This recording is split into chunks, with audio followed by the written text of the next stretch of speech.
Sempre no começo de um novo dia, antes de qualquer outra tarefa ou obrigação, sente-se e ore a Deus para que você tenha um bom dia.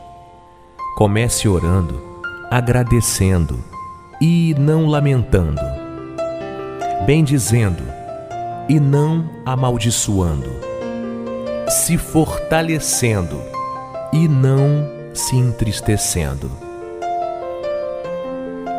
Primeiro, agradeça a Deus por tudo.